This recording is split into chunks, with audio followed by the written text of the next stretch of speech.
أعوذ بالله السميع العليم من الشيطان الرجيم. بسم الله الرحمن الرحيم. السلام عليكم ورحمة الله وبركاته. الحمد لله رب العالمين والعاقبة للمتقين ولا عدوان إلا على الظالمين. أشهد أن لا إله إلا الله وحده لا شريك له وأشهد أن محمدا عبده ورسوله.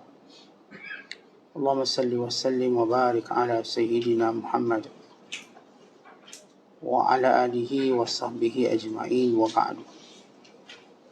قال المصنف رحمه الله تعالى ونفعنا الله به وبعلومه في الدارين آمين. Telah berkata Imam Al-Allamah Syekh Abdul Qadir Al-Jilani, semoga Allah Ta'ala merahmatinya dan kita mendapat manfaat serta barakah ilmunya. Alangkah bahagianya orang yang mengaku bahawa semua nikmat itu daripada Allah dan mengaitkan semua nikmat itu datang daripadanya, serta menafikan ada campur tangan dari dirinya, sebab musababnya, serta daya upayanya. Orang yang waras akalnya tidak mahu menghitung-hitung amalannya dengan Allah Azza wa Jalla, malah tidak mahu meminta balasannya pun daripada Allah dalam semua gerak-gerinya. Celaka engkau menyembah Allah tanpa ilmu, berzuhud tanpa ilmu, serta mengambil dunia tanpa ilmu. Itulah hijab di atas hijab, kutukan di atas kutukan.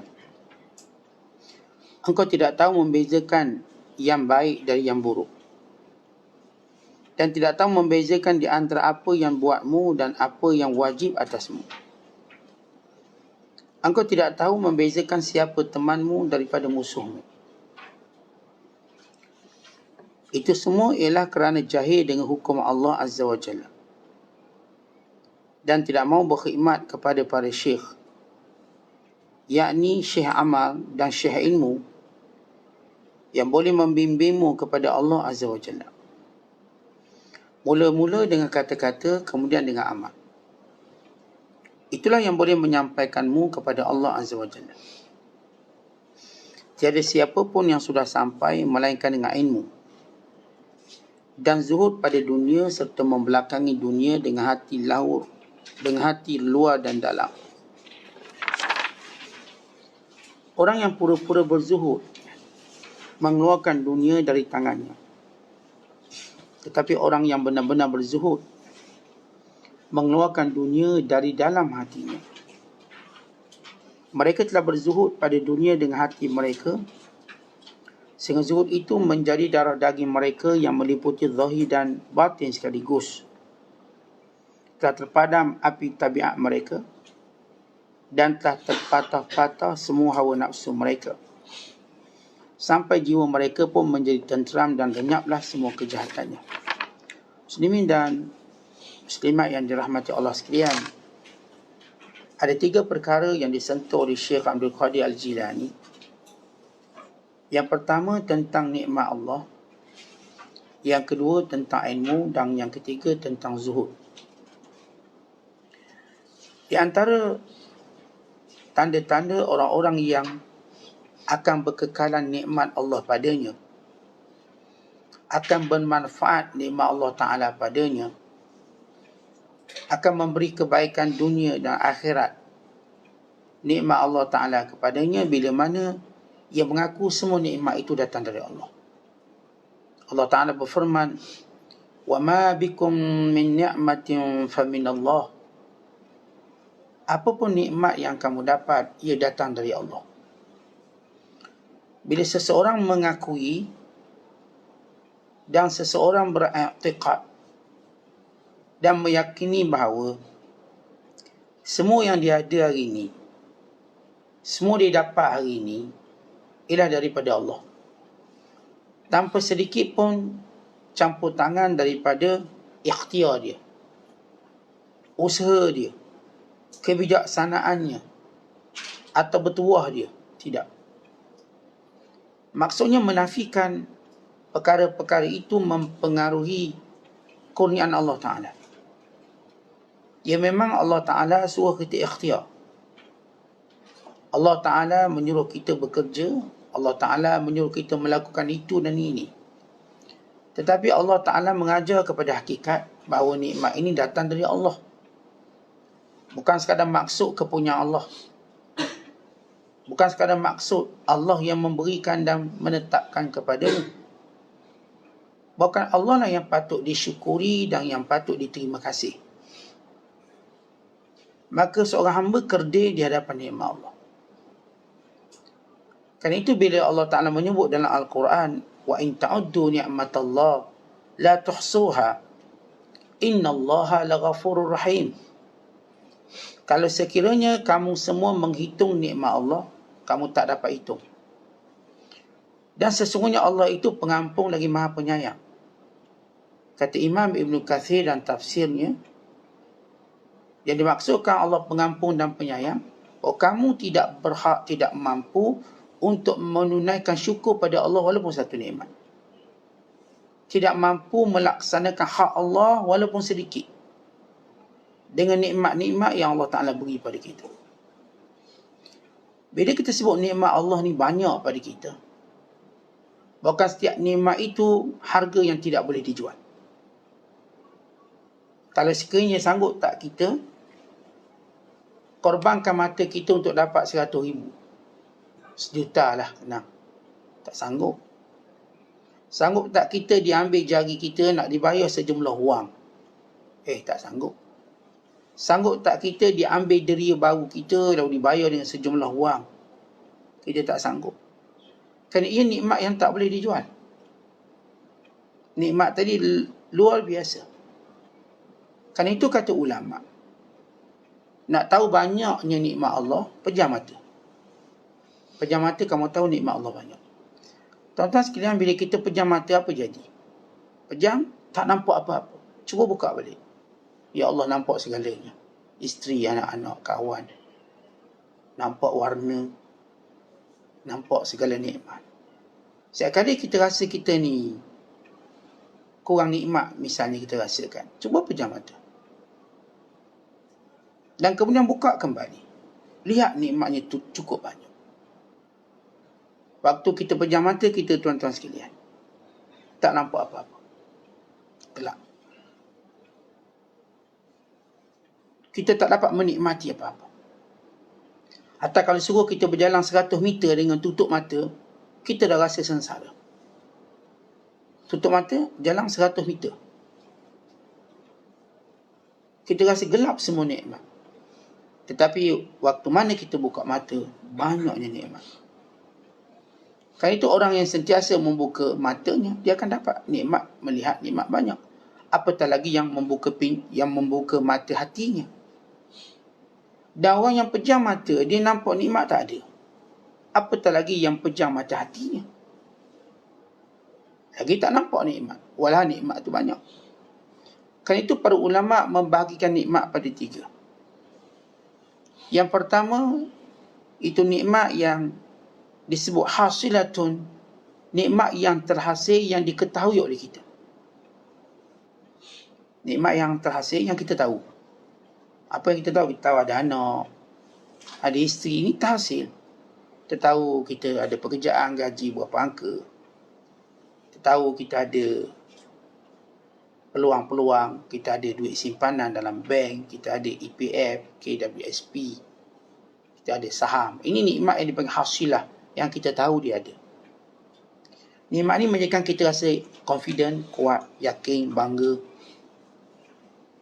Walaupun duit kita tak dalam poket, tapi dalam bank ada banyak, kita confident jalan. Cakap pun confident. Memang tak ada 1 sen pun kat poket, dalam bank ada. Nikmat ni kita tahu kita ada. Kita ada bisnes banyak. Kita ada pekerja banyak. Nikmat-nikmat yang menjadikan kita akan sentiasa confident. Kita pun ada pekerjaan. Walaupun nampak macam cuti, kita ada kerja. Kita mungkin bos syarikat, manager dan sebagainya. Yang kedua, nikmat yang sedang kita tunggu. Nikmatun muntadhiratun, yang kita tunggu dan kita harap dapat. Ada yang menunggu nikmat pencen, bila lah nak pencen. Dia menunggu-nunggu pencen dia. Itu nikmat. Ada yang menunggu anak, bila dapat anak. Ada yang menunggu cucu. Ada yang menunggu bakal menantu. Ada yang menunggu untuk berkahwin. Ini nikmat yang kita sedang tunggu. Dan banyaknya manusia menunggu nikmat. Kita tunggu banyak. Yang ketiga ialah nikmat yang ada pada kita yang kita tak sedar. Nikmat ni apa dia tuan-tuan? Mata, telinga, tak sedar. Ni kalau hilang baru sedar. Nikmat dapat berjalan, nikmat dapat makan, tak sedar. Bila kena kencing manis baru tahu sedar nikmat makan. Bila kena gauk baru tahu nikmat makan. Sebelum tu tak tahu, cuma makan. Nikmat-nikmat yang ada pada kita yang kita tak sedar, melainkan kalau sakit. Nikmat buah pinggang. Tuan-tuan rasa tak nikmat buah pinggang? Tuan-tuan tak rasa melainkan lepas kena dialisis. Tanya orang kena dialisis. Lama ni, selama kita hidup ni, saya hidup, tuan-tuan hidup, rasa tak nikmat jantung? Tak rasa. Kita nampak nikmat dapat pekerjaan itu, pekerjaan ni. Yang jantung dalam ni yang maha penting dalam diri kita tak nampak. Tak tahu jantung tu stop. Heart attack, mati. Dikelilingi nikmat-nikmat yang kita tahu dan kita lupa satu nikmat dalam diri kita, jantung. Jarang orang sedar dia ada nikmat jantung. Jarang. Melainkan dia sakit. Jarang orang sedar nikmat berjalan. Melainkan dia tak boleh berjalan. Tuan-tuan berjalan ke sana kemari. Daripada ruang tamu pergi ke dapur. Nikmat. Ada orang terpaksa seret punggung nak berjalan. Kita jalan. Rasa tak nikmat? Tak rasa. Malas pula. Kalau kita pergilah ke dapur buat air. Malas lah saya. Awak lah pergi. Malas berjalan. Ni kalau hilang nikmat berjalan. Rajin pula dia nak berjalan. Tak nampak nikmat berjalan. Nikmat boleh berlari, tak nampak. Ini semua nikmat yang ada tapi kita tak rasa. Bila kita rasa, bila hilang. Ini 3 nikmat. Nikmat yang terhasil yang kita nampak. Nikmat yang kita tunggu. Dan nikmat yang ada pada kita, kita tak rasa. Tetapi yang ni lah yang paling banyak. Sehingga ada seorang mengeluh depan ulama. Syekh, saya ni susah, saya begini, saya begitu. Orang mengadu pula saya, Syekh, slipper pun tak ada. Maka kawan ni pun diberitahu, awak ni syukurlah slipper tak ada. Orang lain kaki tak ada. Orang ni cuma tak ada slipper, orang lain kena potong kaki dia. Tidakkah awak rasa nikmat? Lalu Syekh ni kata, awak duk ngeluh sangat. Mau tak kalau sekiranya Allah Ta'ala cabut tangan awak dan beri 100,000? Dicabut kaki awak, diberi 100,000. Dicabut mata awak, diberi 100,000. Dia tak nak. Artinya engkau sudah berada dalam kekayaan nikmat. Kaya nikmat. Jadi tuan-tuan sekalian, bila Syekh Abdul Qadir menyebut, macam mana kita nak jadi nikmat ni hebat? Dengan cara jangan menisbahkan diri kita pada nikmat itu. Letakkan pada Allah. Sebab itu orang ni akan sentiasa kata Alhamdulillah. Ji banyak duit dalam bank, Alhamdulillah. Ji nampak bisnes okey, Alhamdulillah. Nampak anak ramai, Alhamdulillah. Nampak itu, nampak orang cerita nikmat, orang nak puji kita, kita tahu patut siapa dipuji. Lalu kita kata Alhamdulillah, segala puji bagi Allah. Kalau orang cuba angkat ke tu, oh Syekh ni hebat semua, Alhamdulillah. Bukan kita, memang bukan kita. Apa dalil dan apa bukti bukan kita. Bukti dan dalil bukan kita, Allah boleh ambil sekejap. Dan kita tengok dalam pentas kehidupan bagaimana nikmat tu diambil dengan sekejap. Yang ada mata tak boleh tengok. Yang ada kaki tak boleh jalan. Yang ada ilmu jadi nyanyuk. Ilmu banyak jadi nyanyuk. Malah dia alim. Satu ketika dahulu, hari ni semua tak ingat. Quran tak ingat, apa tak ingat. Ini semua kurnia Allah. Tak ada lebih pun kita. Bahkan kita tengok, kalaulah kita dipuji satu tempat kerana alim kita. Katakan, kalau kita pergi tempat orang tak kenal kita, orang pun tak pandang kita alim. Kalau kita terpengaruh satu tempat, orang semua kenal, hormat. Kita pergi satu tempat lain, orang pun tak berhormat kita sebab dia pun tak kenal kita. Dia mungkin tengking kita, marah kita. Mana dia kenal kita?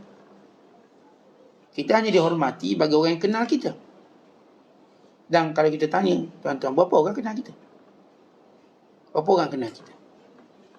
Oh, mungkin ada orang dia kenal nama tapi dia tak kenal muka kita. Akhir depan kita dihina lagi sebab dia tak kenal nama kita. Mungkin. Dan nikmat datang dari Allah. Buktinya Allah boleh hilangkan sekejap. Buktinya Allah boleh menjadikan nikmat itu tidak berfungsi. Buktinya ialah kematian kita. Bila mati tak ada.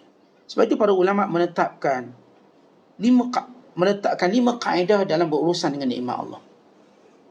Ini 5 kaedah bila mana kita berhadapan dengan nikmat Allah. Caranya macam mana? Sebab semua orang, tuan-tuan sekalian, dia mahu nikmat ni kekal. Dunia akhirat. Siapa pun bila nikmat diambil, dia rasa sakit. Walaupun dia masih punya nikmat lain yang banyak. Kita Allah ambil anak seorang. Walau anak kita 14 terasa. Kita tuan-tuan kalau diambil, jadikan kita demam 3 hari terasa. Walaupun kita sihat 30 tahun. Apapun nikmat bila diambil, kita akan terasa. Menunjukkan lemahnya kita. Walau banyak. Kalau saya katakan, kita hilang slipper terasa. Walau kita punya duit, boleh beli 1 lori slipper. Tapi bila hilang kita terasa. Kereta kita rosak terasa. Walau kita boleh beli kereta baru, banyak lagi boleh beli. Tapi begitu manusia lemah dia. Sebab itu kita cepat marah bila hilang nikmat. Marah. Itu ada 5 kaedah penting dan urusan kita dengan nikmat. Yang pertama kata ulama, bahawa nikmat Allah itu banyak kepada kita. Ketika mana kita rasa sikit, tak dapat tu, tak dapat ni, ketahuilah nikmat Allah itu banyak dalam diri kita. Supaya kita tidak cepat kufur dengan hilang beberapa nikmat. Baik katakan, kalau seorang tu dia hilang satu pandangan mata, kiri dia tak boleh tengok. Dia masih ada nikmat mata kanan, tangan, kaki, suara, rasa. Kalau kira, yang hilang dengan yang ada mana banyak? Banyak yang ada. Banyak. Sebab itu ingat selalu, nikmat Allah tu banyak. Kan itu Allah sebut dalam Quran yang kita bacakan tadi. Dan surah An-Nahl ayat 18. Wa in ta'uddu ni'matallah la tuhsuha. Kalau kamu kira nikmat Allah, kamu tak boleh kira. Ini ketika mana kamu hilang nikmat-nikmat yang kamu suka, kamu kira lagi nikmat yang ada, kamu tak boleh kira. Itu satu. Supaya kita tak mengeluh dengan nikmat yang hilang. Nikmat tu banyak. Macam saya katakan, kalau duit kita ni ada puluh-puluh ribu, hilang RM1, tuan-tuan rasa ke? Tuan rasa teruk sangat. Sekat celah gigi je tak apa dah hilang. Niat sedekah. Takkan terasa juga hilang RM1. Duit kita ni juta-juta. Setakat orang tipu RM1,000 lah biasa. Tak apalah, saya pun niat sedekah. Sebab nikmat lain banyak. Orang macam ni lah tuan-tuan, dia tak cepat ngeluh. Dia tak cepat marah. Dia tak cepat rungsing. Dia boleh lupakan segera. Sebab dia tahu nikmat lain banyak lagi. Kan itu Allah ajar kita. Dan Nabi SAW ajar kita. Setiap kali kita kena musibah nikmat, sebut inna lillah wa inna ilaihi raji'un. Allahumma ajurni fi musibati wa akhluf li khairan minha. Ya Allah, jadikan musibah ini pahala aku. Pahala itu lebih baik daripada nikmat. Yang kedua, ya Allah, gantikan aku lebih baik. Gantikan lebih baik. Ya Allah akan ganti kita lebih baik. Bukan yang lebih baik pada itu Allah ganti dengan syurga. Syurga kekal abadi. Nikmat kat dunia tuan-tuan kita dapat banyak mana pun, bukan kekal pun. Yang kedua, kaedah dia, bahawa segala nikmat Allah itu cuma ujian. Ingat itu semua. Setiap nikmat yang Allah beri pada kita bukan sebab kita special. Bukan sebab we are chosen. Kita ni orang yang terpilih. Bukan, Allah sedang uji kita. Dengan nikmat tadi, Allah sedang uji kamu. Orang yang dapat nikmat ilmu, diuji dengan ilmu. Yang diberi nikmat pengaruh, populariti, diuji dengan populariti. Yang diuji dengan nikmat sakit. Yang diuji dengan nikmat musibah. Yang diuji dengan semua perkara. Semua benda-benda bersifat nikmat, dia adalah ujian. Apakah kita lulus dengan mengingati Allah ataupun tidak? Kalau kita tak faham nikmat itu ujian, kita sombong cepat. Kita mula rasa kita lah yang sebab dapat. Kita yang menjadikan benda ni datang. Tak, Allah uji awak. Kita kata kepada menteri-menteri, Allah sedang menguji awak. Kita kata kepada rakyat-rakyat, Allah sedang menguji kita sebagai rakyat. Kita kata pada tuanku-tuanku, raja-raja, Allah sedang menguji kamu dengan jawatan itu. Kita kata pada orang gagah, orang kuat, Allah sedang uji kamu dengan nikmat kekuatan. Kita kata pada orang popular, orang yang glamour, Allah sedang uji kamu dengan glamour, dengan popular. Kita kata pada semua orang, kamu sedang diuji oleh Allah. Kalau semua orang faham bahawa kita sedang diuji oleh Allah, tak ada seorang pun sombong. Sebab kita pun bimbang gagal atau sebagainya.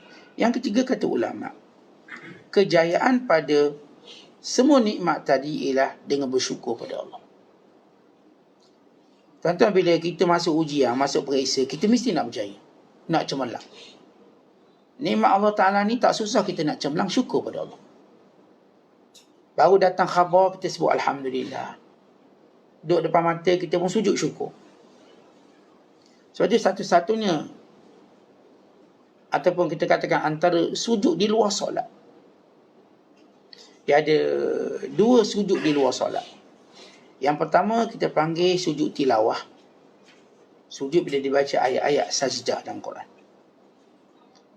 Walau di luar solat, sunat sujud. Yang kedua sujud syukur. Sujud syukur, walau di mana pun. Walaupun dalam mazhab kita, sujud syukur disyaratkan wuduk, menghadap kiblat, kerana sujud syukur itu sama seperti solat, ada takbiratul ihram. Tapi sebahagian ulama kata tak perlu sujud syukur. Kerana nikmat tu tak datang dalam keadaan, dia datang dalam keadaan berbagai waktu. Maka just sujud.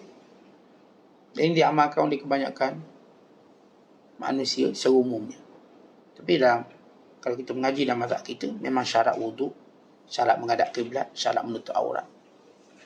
Dan rukun-rukunnya ialah takbiratul ihram, kemudian memberi salam. Allahu Akbar. Dia ada takbir yang satu je, Allahu Akbar, kemudian sujud. Dia tak ada Allahu Akbar, kemudian Allahu Akbar, dua kali tak. Satu je, Allahu Akbar, dan sujud. Kemudian kita membaca doanya. Sajada wajhil ladzi khalaqahu wa sawwarahu wa syaqqa sam'ahu wa basarahu bihaulihi wa quwwatihi fatabarakallahu rabbul alamin. Atau tak pandai baca tu, baca subhana rabbiyal a'la wa bihamdih. Subhana rabbiyal a'la wa bihamdih. Di dalamnya makna pujian. Sujud, kemudian bangkit, beri salam. Rukun pertama ialah takbiratul ihram. Rukun kedua ialah sujud. Rukun ketiga beri salam. Dan tertib, mengikut turutan. Tapi setengah ulama seperti Imam Syaukani, bagaimana beliau menyebut dalam kitab Nailul Awtar, bahawa beliau cenderung pendapat bahawa sujud syukur boleh lakukan walau tak menghadap kiblat, walau tidak berwuduk, walau tidak menutup aurat. Kerana nikmat itu datang dalam keadaan pelbagai keadaan. Maka seorang tu boleh sujud syukur. Itu cerita orang main bola kat padang, sujud syukur. Tu aurat pun tak tutup, mana kiblat dia pun tak tahu, dia sujud je. Maka saat ini pernah ditanya kepada ulama. Maka kalau mereka berpandangan dengan pendapat ini, tak ada masalah apa. Yang keempat, bahawa kita perlu mengetahui nikmat Allah itu dia ada zahir, dia ada batin dia. Setiap nikmat ada zahir dan batin. Siapa kata Allah kata? Kerana itu Allah Ta'ala menyebut, wa asbagha alaikum ni'amahu zahiratan wa batinah. Dan Allah melimpahkan kepada kamu akan nikmatnya zahir dan batin. Macam mana kita sebut nikmat zahir ada nikmat batin? Ya, zahir itu yang kita nampak lah. Kita nampak nikmat. Batin yang kita tak nampak. Ya, nikmat sihat ni, ataupun nikmat yang kita katakan gembira, nikmat seronok kita, ini satu benda yang bersifat batin. Senang hati kita, melapang dada kita, ini nikmat batin. Iman kita pada Allah, kemanisan dalam ibadat, ini nikmat batin. Manusia kalau dapat nikmat zahir saja, dia akan tandus, dia akan susah. Kalau dapat nikmat batin saja, dia juga akan sukar. Maka Allah beri dua-dua. Kita dapat makan dan kita gembira. Kalau orang tu makan, dia tak gembira, maka hilang nikmat makannya. Dan yang kelima, yang paling penting untuk kita bermuamalah dengan nikmat, untuk kita tahu nikmat yang paling besar ialah kita beriman pada Allah dan kita menjadi umat Nabi Muhammad sallallahu alaihi wasallam. Ini nikmat paling besar bila kita mentauhidkan Allah. Dalam dunia ini, dalam agama ini, satu-satunya agama mentauhidkan Allah ialah Islam. Agama lain semuanya menyengutukan Allah. Mesti Tuhan dia banyak. Sinonim dengan Tuhan banyak. Paling kurang pun ada anak Tuhan. Paling kurang. Kalau pun tak ada bini Tuhan. Yang lain pula ada banyak Tuhan. Ada Tuhan gelap, Tuhan cahaya. Setiap makhluk atau setiap alam ini mereka letakkan adanya Tuhan. Sehingga beratus Tuhan. Bukan beribu Tuhan. Macam dah tak logik. Beribu Tuhan. Dah sudah tidak ada nilai Tuhannya. Maka kita bersyukur pada Allah. Allah berikan kepada kita menjadi umat yang mentauhidkan Allah. Allah Ta'ala berfirman, Ya ayuhan nas, uzkuru ni'matallahi alaikum. Hal min khaliqin ghairullah yarzukukum minas sama'i wal ard. La ilaha illahu fa anna tu'fakun. Dan surah Fatir ayat ketiga kata Allah, wahai manusia, sebutlah, ingatlah nikmat-nikmat Allah ke atas kamu. Apakah ada pencipta lain selain Allah yang memberi rezeki kepada kamu di langit dan di bumi? Tidak ada Tuhan melainkan Dia. Apakah kamu tidak mau berfikir? Dan keistimewaan kita menjadi umat Nabi Muhammad sallallahu alaihi wasallam. Allah Taala berfirman, "Wadhkuru ni'matallahi 'alaikum wa ma unzila 'alaikum minal kitabi wal hikmah." Dan hendaklah kamu sentiasa menyebut, mengenang, bersyukur dengan nikmat Allah atas kamu dan apa yang Allah berikan kepada kamu daripada Al-Quran dan sunnah Nabi-Nya. Kita tuan-tuan, alhamdulillah dalam hidup ni kita ada panduan Quran dan hadis Nabi SAW. Kalau kita benar-benar kita tadabbur Al-Quran dan kita tafakuh dalam hadis Nabi SAW, Masya Allah, segala-galanya cukup untuk kehidupan ini. Bukan sekadar di sini, di akhirat. Dan segala-galanya menjawab segala persoalan hidup. Tapi masalah kita tak beri masa yang banyak untuk tadabbur Al-Quran. Kita tak beri masa yang banyak untuk tadabbur hadis. Terlalu kita beri masa yang banyak untuk hal-hal duniawi yang tidak memberi jawapan pada hidup. Kita tengok Facebook punya nama, adakah kita dapati jawapan dalam hidup? Tak ada. Kita cuma memberikan hak nafsu yang ingin tahu. Manfaat atau tidak, itu nombor 2. Nak tahu je. Kalau orang mati, nak tahu dia mati sakit apa. Nak tahu je. Itu lepas tahu, lega baru saya tahu. Dan nak tahu janda dia dah kahwin lagi ke tak. Nak tahu. Dan anak dia tu masuk universiti ke tak masuk. Maklumat-maklumat yang kalau kita kaji dan kita tak ada manfaat pun. Tapi kita melayan nafsu kita sehingga kita boleh wakafkan diri kita, i'tikaf diri kita untuk mengetahui maklumat-maklumat itu berjam-jam lamanya. Sebab itu kita suka ikut dunia selebriti, kita suka ikut orang-orang glamour, nak tahu dia makan apa hari ni. Oh, dia makan kari 40, tak, kita tahu. Nak tahu dia basuh baju pakai mesin basuh ke pakai kaki, nak tahu. Tanya ada manfaat tak? Ada, tapi suka tahu. Nak tahu dia boleh kucing berapa ekor, nak tahu kucing dia jenama apa, berapa harga. Kita memang bernafsu besar nak tahu. Tapi nak tahu tentang jawapan hidup kita dunia akhirat. Nak tahu tak tentang Al-Quran? Nak tahu tak tentang hadis Nabi? Tak nak tahu. Yang kita nak beritahu, tak nak dengar. Dah tak nak tahu, tak nak dengar pula. Nak kata apa? Sebab itu kita sentiasa ada question mark dalam diri kita. Soalan. Kalau kita tengok, kenapa para ulama, orang alim soleh, seperti dalam hidup dia tak ada persoalan? Sebab dia dah tahu jawapan. Kita ni terus tak tahu jawapan. Biarkan diri kita dalam persoalan. Persoalan demi persoalan. Kejahilan demi kejahilan. Sebab itu Syekh menyebut selepas itu, engkau menyembah Allah tanpa ilmu.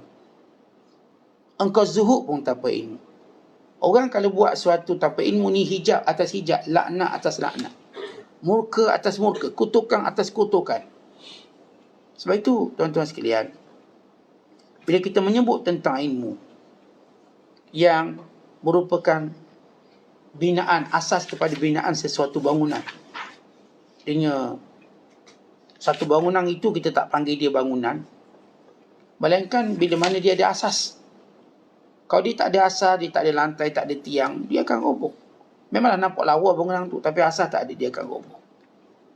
Orang bila dia mendekatkan diri kepada Allah tanpa ilmu, maka dia makin jauh. Dia ingat dekat, dia makin jauh. Orang yang cuba mendapat rahmat Allah tanpa ilmu, dia akan dilaknat. Orang cuba memohon keampunan pada Allah tanpa ilmu, maka dosa ini tak terampun.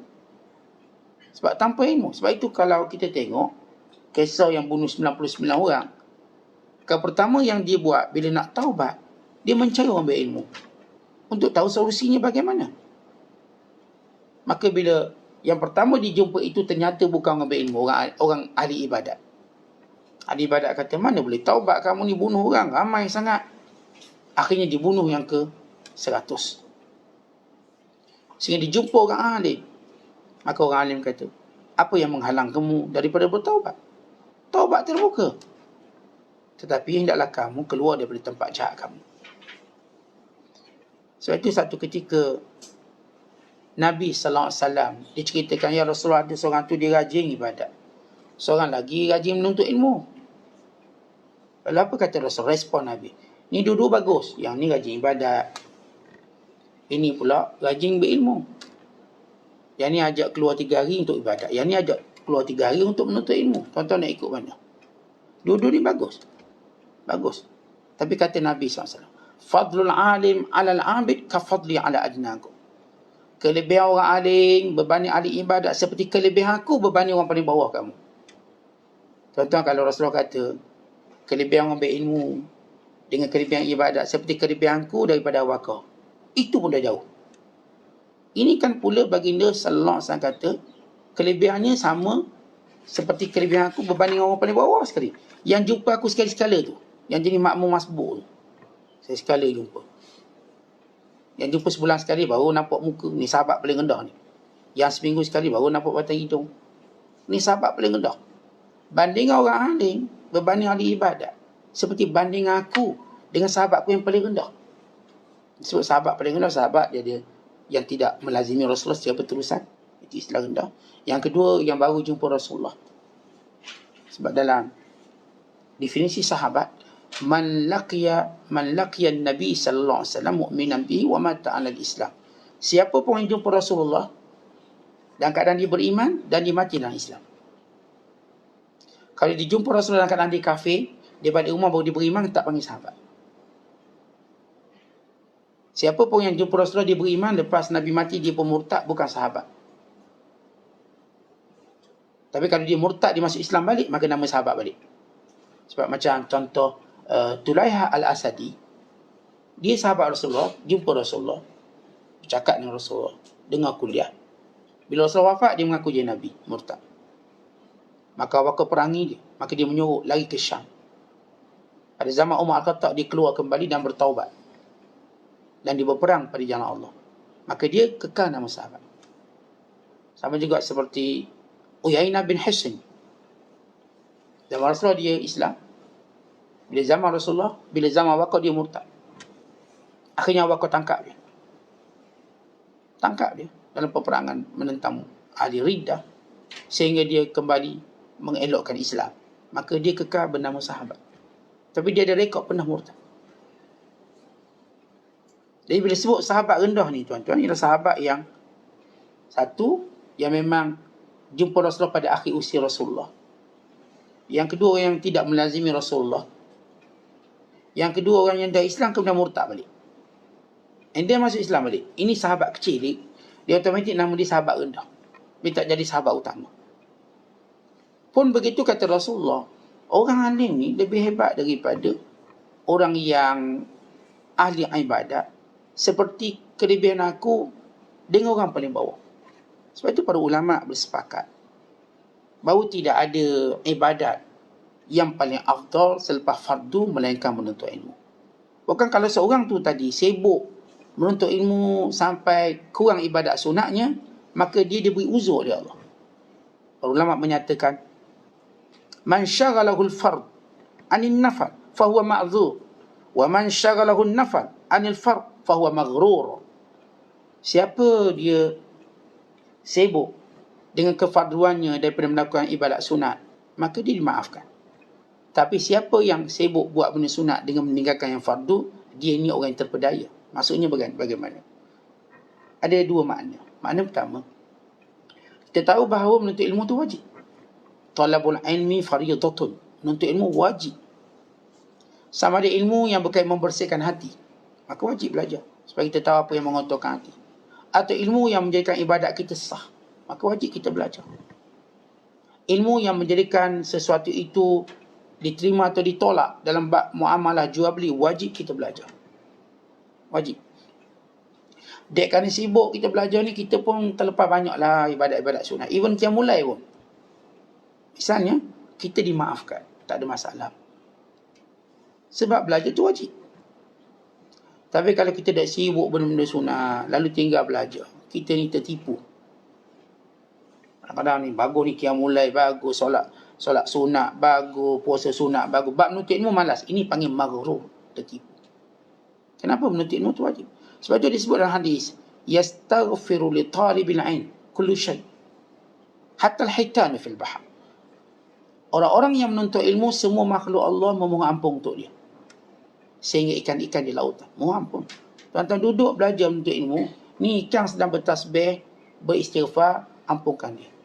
Semut-semut sedang memohon ampun pada kita, ya Allah, fulan bin fulan menuntut ilmu, engkau ampunkan dia. Sebab itu tuan-tuan, duduk dalam majlis ilmu ni satu kenikmatan. Sehingga para ulama menyatakan, orang yang ibadat tanpa ilmu seperti membina bangunan tanpa asas. Manusia dengan ilmu, dia dapat mengetahui kedudukan sesuatu.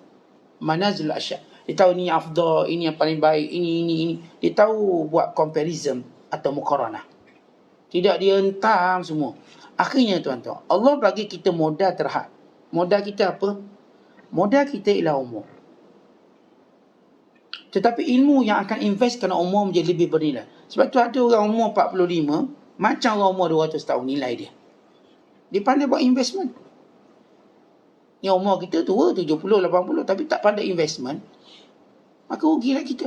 Jenis simpan duit dalam bank, 1 juta katakan, tak bergerak-gerak. Kalau bergerak pun sebab ni, untung yang diberi oleh KDSP 5%, 6%, 7%. Nak geraklah sikit. Tapi ni orang yang buat investment. Dia labur 1,000, dia dapat 1 juta. Dia labur 1 juta, dapat 1 bilion. Contoh. Orang kaya ni semua orang kaki-kaki invest. Sama juga dalam ibadat. Kita betul lah umur kita 40. Tapi cara kita investmentkan umur waktu, sehingga kita menjadi orang yang lebih hebat daripada orang lain. Apa dia investment paling baik? Menuntut ilmu, duduk. Tentang untungnya kita duduk je menuntut ilmu. Bukan suruh jawab periksa. Bukan juga suruh hafal kitab. Ni tok guru kita tukang hafal kitab. Cah kepala tok guru kita. Tok guru kita tolong faham. Sampai muda pun jadi tua. Umur tok guru 20 dah nampak macam 60. Sebab ni pening fikir. Nak suruh faham. Anak murid duduk tidur je kan, memang tidur. Ngantuk tidur. Sudah balik, belajar. Dah pun dapat kebaikan yang banyak. Dah dapat keutamaan yang banyak. Keutamaan yang banyak. Kita menuntut ilmu tak payah sedia apa pun. Duduk. Tok guru nak beri ilmu kat kita. Seminggu dia bersedia. Sebulan. Dia sibuk. Kita tidur, otak dah tak berjalan. Dia orang berjalan. Sebab itu Imam Syafi'i nampak tidur tapi tak tidur. Rupanya otak dia berjalan. Dia fikir. Imam Bukhari rahimahullah, siap malam dia terkejut 20 kali. Bukan terkejut kencing. Itu kita kencing manis. Terkejut, dia ingat satu ilmu. Dia bangun, dia catat. Orang tanya kenapa? Aku bimbang ia akan terlepas. Dia ingat ilmu, dia catat cepat. Dia ingat ilmu, dia catat cepat. Tuan-tuan benar. Siapa pun yang duduk dalam bidang ini, dia tahu. Kita ni tuan-tuan, kalau duduk saya saja, dia akan terlintas ilmu. Maka kita akan catat. Kalau tak catat, dia tak akan datang kali kedua. Dia tak akan datang kali ketiga. Sebab ini disebut khawatir. Khawatir lintasan ilmu. Sebab itu mereka, kalau contoh Imam Bukhari rahimahullah, dia boleh setiap kali tidur, terlintas ilmu, dia bangun, catat. Sampai satu malam 20 kali bangun. Tuan-tuan bayang dia tidur macam mana tu? Tidur dia dalam mendapatkan ilmu. Sebab itu kata Ibn Abbas radhiyallahu ta'ala anhu, menuntut ilmu sebahagian malam lebih aku suka daripada menghidupkan malam. Kalau aku maghrib isyak tu dapat menuntut ilmu, lebih aku suka daripada qiyam mulai satu malam sampai subuh esok. Lebih aku suka. Ini kata Abdullah bin Abbas, sahabat Rasulullah. Tuan-tuan, ini bukan Pok Mak cakap, bukan Pok Wan, bukan Pok Teh tepi longkang tu, bukan. Ini Ibn Abbas radhiyallahu ta'ala anhu. Apakah kita meragui kelebihan ilmu? Kata Abdullah bin Mas'ud, ad-dirasah salatun. Belajar ni macam solat. Kita tuan-tuan belajar ni macam pahala solat. So pada dia. Dan kata Abu Darda radhiyallahu taala anhu, "Mudzakaratul ilmi sa'atun khairun min qiyamil lail." Aku menuntut ilmu 1 saat lebih aku suka daripada qiyamul lail. Ini siapa kata? Abu Darda radhiyallahu taala. Kata Imam Sufyan Ats-Tsauri, tidak ada kefarduan, tidak ada ibadat yang lebih afdal selepas kefarduan melainkan menuntut ilmu. Kata Imam Asy-Syafi'i rahimahullah, talabul ilmi afdal min salati nafilah. Menuntut ilmu lebih afdal daripada solat-solat sunat. Biarlah orang cerita dia solat tu, solat ni, dia solat awabin, dia solat tawabin, dia solat bla bla bla bla. Katakan, tuan-tuan kita berbangga dengan sebab kita menuntut ilmu. Kerana untuk ilmu ini ialah ibadat sunat yang paling afdal sekali. Baik, tapi kalau bagaimana keseimbangan yang patut kita buat?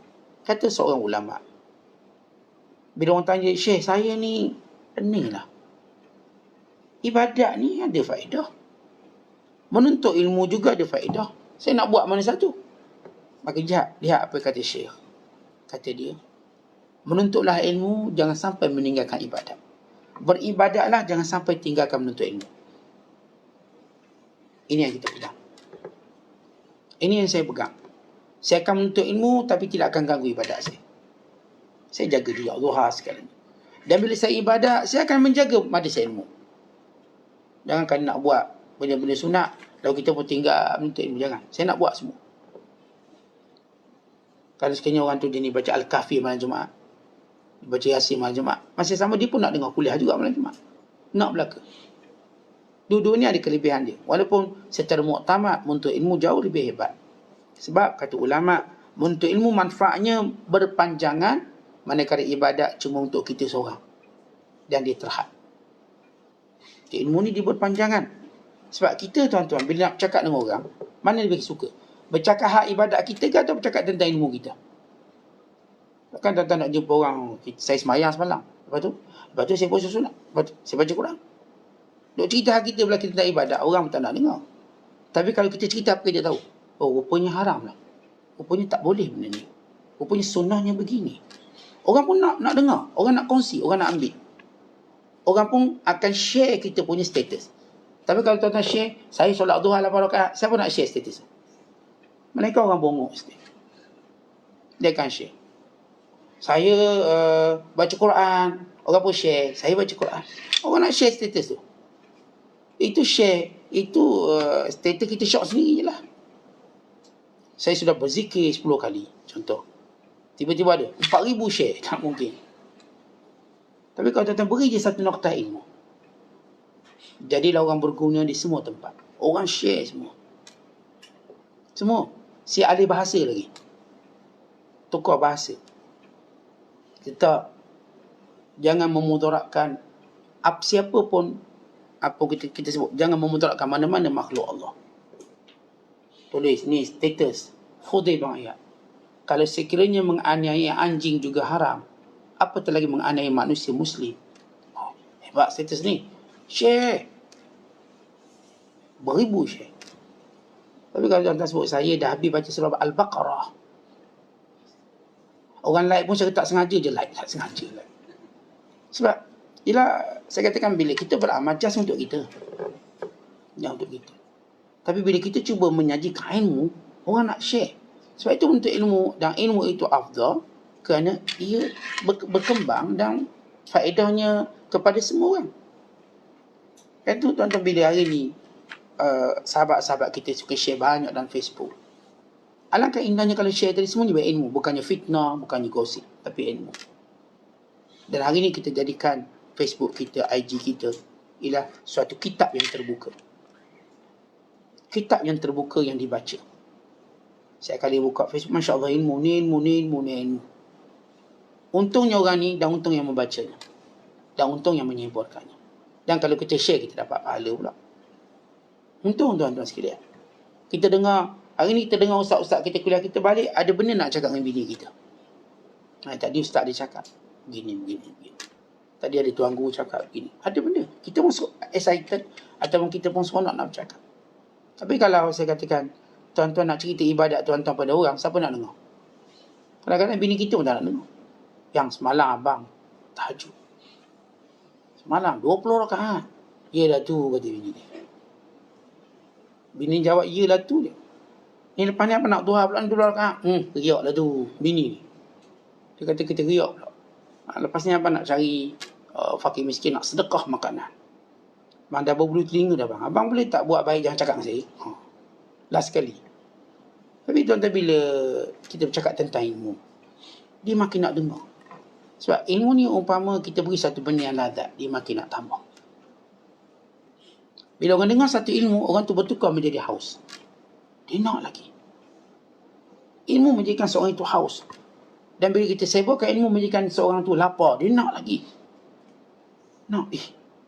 Saya rasa seronok ni, saya nak belajar banyak. Akhirnya Masya Allah, dalam jadual dia ada suatu pengisian yang amat bermakna. Majlis ilmu. Lepas tu tuan-tuan kita tua-tua ni, tak ada benda yang paling seronok majlis ilmu. Nak pergi kedai makan tak larat dah. Nak makan apa lagi? Kalau pergi kedai makan ni cuma tolong belanja je lah. Semua tak boleh makan. Air masak pun tak boleh minum. Kenapa? Dialisis. Tak boleh minum. Jadi pergi juga kedai, cium bau. Tengok orang makan, ambil pahala belanja ni. Menikmati, tak boleh. Ini semua makanan ni haram. Haram kitab mana pula? Haram untuk saya lah. Bukan pakai kitab baru, tak ada. Haram untuk saya. Saya sakit ni. Saya boleh duduk, ialah teman anak-anak, berkursi roda, anak-anak tolak, buat teman. Makan tak boleh, minum air sebanyak ni. Tak boleh, nanti lebih air naik ni dekat usuk ni, dekat paru-paru. Doktor pun marah, awak kena minum air ni setengah liter je satu hari. Bayangkan sampai tahap tuan-tuan, dunia memudaratkan kita. Ilmu tak pernah memudaratkan kita. Makanan ni selazat mana pun dia akan mudaratkan kita. Tidur tuan-tuan, sesedap mana pun tidur dia akan mudarat kita.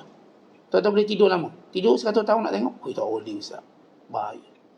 Kita tidur lebih sejam pun dah pening kepala. Kalau kita patut tidur 8 jam, kita tidur lagi sejam, 9 jam, pening. Pening kepala, jadi malas, jadi pemarah. Sebab apa? Overdose. Jadi kata Syekh Abdul Qadir, kamu ni, bila ibadat tanpa ilmu, bila sembah Allah tanpa ilmu, zuhud tanpa ilmu, kamu tak akan dapat apa-apa. Kamu jahil dengan Allah. Maka carilah guru. Kata Syekh Abdul Qadir, carilah guru yang boleh memimpin ilmu dan amal sekali. Tok guru kita nak cari tok guru yang dia ni berilmu dan dia beramal. Bukan tok guru ada ilmu, amal tak ada, mati kita. Ilmu tu jadi tawar. Habis yang ustaz cakap tu tak boleh, tak apa tu, saya cakap je, saya buat lain. Habis ilmu. Ilmu kita nak ambil daripada orang yang cakap dan dia buat. Masalah tak sempurna itu hal lain. Tapi dia buatlah. Dia cerita bab qiyam, dia pun qiyam mulai. Sedekah, dia pun sedekah. Kesempurnaan itu adalah satu usaha yang berterusan. Sebab manusia tak mampu sempurna secara mutlak. Dia berusaha untuk sempurna. Berusaha untuk sempurna. Bahkan kita tak mungkin mampu sempurna. Tak mungkin. Kemudian kata Syekh Abdul Qadir, maka zuhud kamu. Zuhud kamu yang sebenar bukanlah zuhud orang yang sekadar mengeluarkan harta dari tangan. Cuma nampak kat tangan dia tak ada apa-apa. Tapi sebenarnya yang keluarkan daripada hati. Dan yang penting hati kita tadi. Kita ada duit sebanyak langit dan bumi, tapi kalau dia tak masuk ke hati kita, silakan. Tak ada masalah apa pun. Tapi kalau kita ada sikit tapi masuk ke hati, ini bahaya. Tengah sembahyang pun masuk. Teringat roti canai, habis. Teringat benda sekian-sekian, habis. Sebab itu zuhud sebenar bukan mengeluarkan sesuatu dari tangan dan pemilikan kita. Sila miliki dunia. Sila miliki kerajaan. Tapi jangan ada dalam hati kamu melainkan Allah. Ingatan pada Allah. Tanggungjawab kita. Kita tahu tentang apa yang patut kita lakukan, apa yang patut kita tinggalkan. Maka dengan cara zuhud yang tadilah, tuan-tuan sekalian, akan mampu untuk memadamkan segala tabiat dan hawa nafsu yang menghancurkan kita. Barulah kita benar-benar tenteram. Tapi kalau zuhud berlakon, pakai baju dia compang-camping, tapi sebenarnya hatinya tamak dengan dunia, maka ini tidak akan memberikan apa-apa ketenangan. Itu penting kita sebut 3 perkara. Nikmat mesti nisbah pada Allah. Yang kedua, mesti kita menuntut ilmu. Dan ilmu ni biar ada guru. Guru kena ada. Bisa zaman sekarang ada, kita orang guna Google sekian-sekian. Apakah tidak dia iktiraf guru? Ya, bagus. Itu benda yang bermanfaat. Tetapi hubungan kita guru secara personal juga perlu ada. Sebab kadang-kadang dia typo ke apa, kita pun tak tahu. Atau maksud dia lain, kita faham lain. Atau dia cuma hikayatkan satu mazhab, bukan satu pegangan. Dia nak cuma beritahu ada mazhab kata begitu, tapi bukan satu pegangan. Umpamanya dia kata kalau kita bersalam orang kafir wajib berwuduk sebab mereka najis. Dia pun tak status. Tapi kita pun, bila kita ada guru kita jawab. Itu pendapat sebagian ulama yang dinisbahkan kepada Hasan Basri. Ada pun jumhur ulama kata tidak. Kerana najis, innamal musyrikuna najasun. Najis mereka pada akidah, bukan pada tubuh badan. Boleh bersalam, boleh peluk mereka, tak ada hal. Tak ada hal boleh kita nak bertepuk tangan dengan dia. Ni kalau sesama lelaki lah. Jadi dia situ, oh gitu saya ingat ke macam ni. Sebab hari ni tuan-tuan kita tak boleh sekat orang belajar daripada YouTube, daripada Facebook. Sebab kita kena terima hakikat. Namun ingatan kita, jangan putus hubungan dengan guru. Supaya kalau ada benda-benda statement-statement kita tak faham, atau mengendirukan, atau kadang-kadang saya kata statement tadi lebih bentuk hikayah pandangan tertentu. Bila kita cari guru yang berpengalaman, kita jangan cari guru biasa, guru berpengalaman. Yang jenis tuan-tuan dia baca beribu buku dah ni, dia ada pengalaman. Dia tahu ilmu khilaf ulama, dia tahu. Kalau guru yang tak tahu ilmu khilaf, jangan tanya dia. Nanti dia kata semua kafir, dia je Islam. Pada itu pendapat pandangan setengah ulama dan sebagainya. Cari guru yang tahu ilmu khilaf. Maka dia kata, oh ini bukan dalam mazhab kita, ini dalam mazhab Abu Hanifah, ini dalam mazhab Maliki. Dia tahu. Kalau syarat seorang beri fatwa, dia mesti tahu ilmu khilaf. Tidak, dia akan kafirkan semua orang. Dia akan sesatkan semua orang. Kata ni, tak orang ni, dia boleh tak orang ni makan daging ni. Dia, memang dalam mazhab kita tak boleh. Dalam mazhab lain mungkin kita boleh. Maka dia pun sebut, huraikan. Jadi kita taklah terlalu prejudis dengan orang lain. Taklah terlalu membenci orang lain dengan secara jahil. Maka ini kepentingan ilmu. Dan last sekali bercakap tentang zuhud. Zuhud bila zuhud sebenar, yang bukan mengeluarkan dunia daripada tangan, daripada pemilikan, tapi keluarkan dunia daripada hati. Sila miliki dunia, sila ambil dunia, tapi hati jangan terjejas. Tanggungjawab kita kepada Allah. Dan segala perkara yang dituntut kepada kita, jangan tinggalkan. Keluarkan zakat. Bila harta kita banyak mana pun tuan-tuan, kita keluarkan zakat, maka harta itu tidak dicela. Yang dicela bila kita tak keluar zakat, maka dicela. Kalau kita ada ni 10 juta, zakat tak? Zakat. Harta terpuji, tidak tercela. Sila teruskan. Semoga dia menjadi warisan pusaka yang baik untuk anak-anak kita. Kebaikan yang anak-anak kita dapat kerana warisan harta pusaka. Yang penting keluarkan zakat. Jangan tak keluar zakat. Tuan-tuan nak melabur kat mana, labur. Tapi ingat zakat dia. Kalau tak tabung haji, dia tak payah fikir zakat. Dia dizakatkan. Lain-lain investment, tuan-tuan kena fikir zakatnya. Tuan-tuan tak dalam bank ni janji 10%, pelaburan ni 15%, bank rakyat. Ingat dapat zakatnya ada. Belajar tentang zakat. Cukup haul, cukup nisab, maka zakat jangan lupa. Jangan nampak untung je 20%, zakat 2.5% tu lupa. Zakat. Jangan pernah lupa, maka harta itu tidak dicela. Banyak mana pun harta tuan-tuan tak dicela. Tuan-tuan telah meletakkan diri dalam zuhud yang menjadi asas. Zuhud asas. Itu tidak meninggalkan yang menjadi kewajipan kita. Wallahu a'lam bishawab. Assalamualaikum warahmatullahi wabarakatuh.